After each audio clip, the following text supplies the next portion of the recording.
There is also this. Education Secretary Linda McMahon just dropped a hammer on Harvard, writing to the Ivy League school, quote, Harvard will cease to be a publicly funded institution and can instead operate as a privately funded institution, drawing on its colossal endowment and raising money from its large base of wealthy alumni.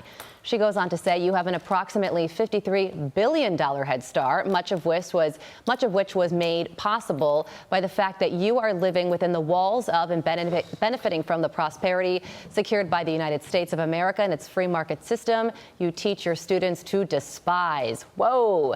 Steamboat Institute Blankley fellow Amber Duke joins me now. Amber, good morning to you. So the secretary not playing around here.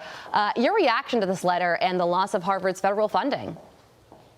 Well, I would love to be a fly on the wall in those Harvard board meetings over the past couple of weeks, but I think the broad point is this: investment is not entitlement. The federal government does have a say if they are funding the educational institution. At Harvard, the first thing that they did after the Students for Fair Admission Supreme Court case was to say, okay, we're going to find creative ways that we can work around this, aka how can we sneakily break the law?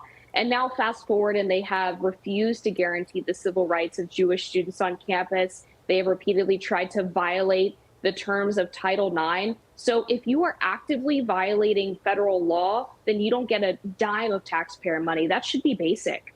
Well, looking at the numbers here, Amber, Harvard has a $53 billion endowment.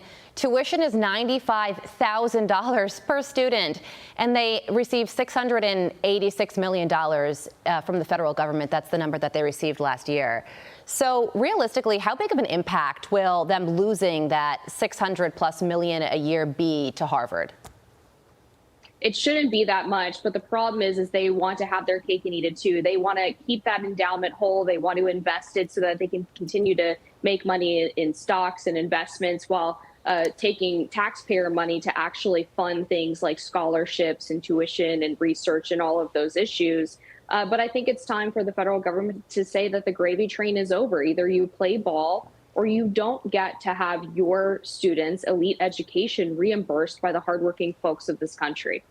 Okay, so Harvard responded to this move. There's also a lawsuit, and so this is all going to play on the courts. But they say received another letter from the administration doubling down on demands that would impose unprecedented and improper control over Harvard University and would have chilling implications for higher education. Harvard will also continue to defend against illegal government overreach aimed at stifling research and innovation that make Americans safer and more secure.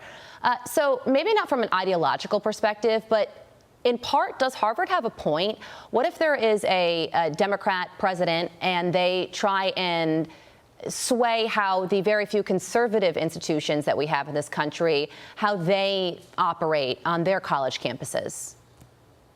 Well, I think that's an important point, Carly, because we have seen that in the past, that Democratic administrations have done exactly that. Obama, of course, rewrote the Title IX due process standards as it pertains to sexual assault and misconduct on college campuses and forced colleges, in order to receive federal funding, to abide by that lower level of due process for the accused. And then Joe Biden attempted to rewrite Title IX in order to allow transgender students in female spaces, effectively eliminating all sex segregated spaces from the K through 12 to higher education. So this has been done before, and yet we didn't hear a peep out of Harvard when they were forced to comply with those standards. Yeah, that is all true. Amber, thank you so much for joining us this morning. We appreciate it. Thank you. You're very welcome.